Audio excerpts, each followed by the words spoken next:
some people are more assimilated to society than other refugees. But for sure we have people coming to our office with all kinds of problems. Landlord problems, yeah. I mean, I know people who have been kicked out and the landlord doesn't want to help. A lot of women experiencing harassment, trouble with Egyptian men, for example, on the microbus, which they can get away with because they know these people are here and they're here illegally. So for sure these people are experiencing a lot of troubles in their everyday lives. So in a way they treat them inhuman or like a lower class, if you will. It's hard to tell when you're a foreigner or if you're Egyptian, but if you kind of walk around a little bit with a refugee, for example, in the area where the UNHCR is, you hear people maybe shouting at that person. I had a young client, she translated to me what some of the people were saying to her, and I was quite shocked to hear that. But I wouldn't have picked up on it otherwise.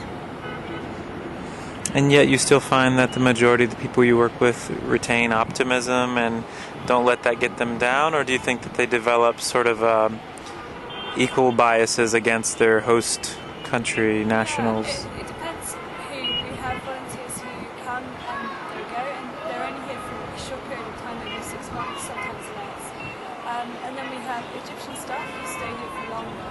So I think the people who pass through more quickly, there's maybe time to feel depressed about certain things, but not for over a long period of time.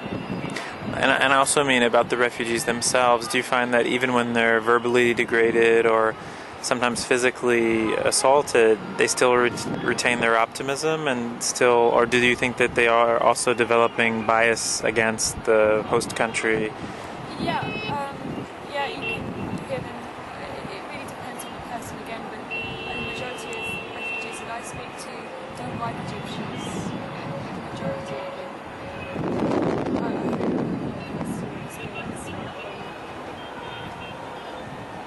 Well, I would say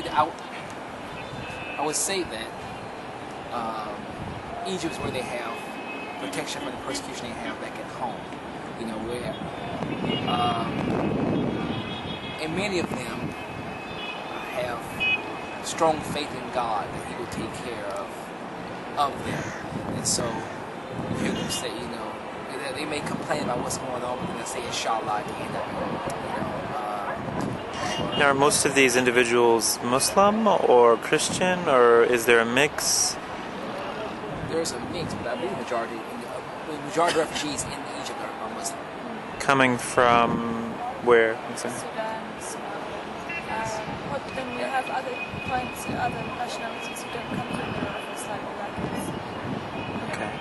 And so there are Iraqis here in Cairo now, did you say? Yes. What's that situation? We don't know a lot about the situation, other than there's about 150,000 supposedly here. 150,000 Iraqi refugees are here.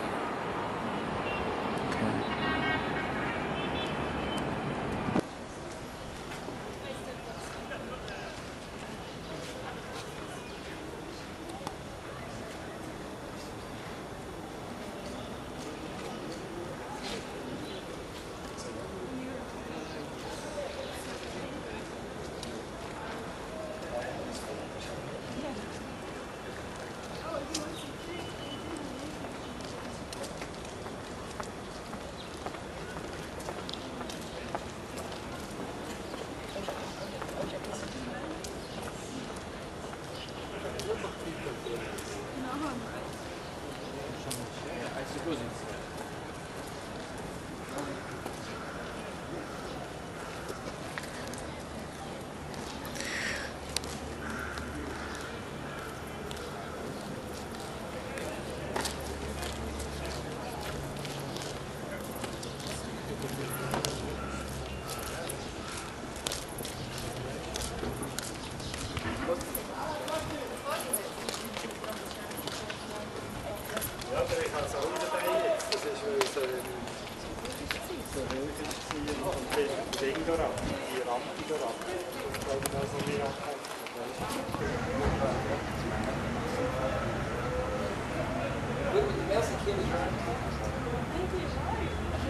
you.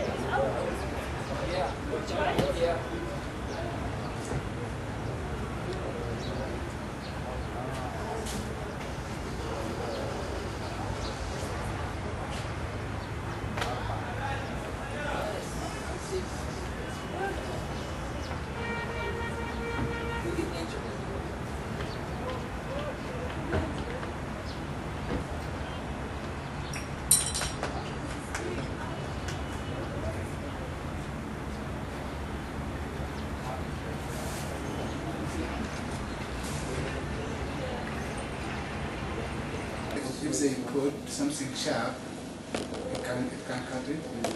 But a rope can cut. A rope Very can sharp, cut. yeah. Yeah. If like knife sharp and like in the type, yeah. Mm. And something sharp, it can cut it.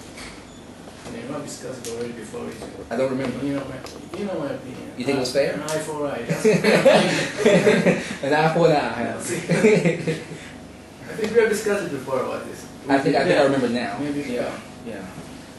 You sitting right over here. Yeah, I remember.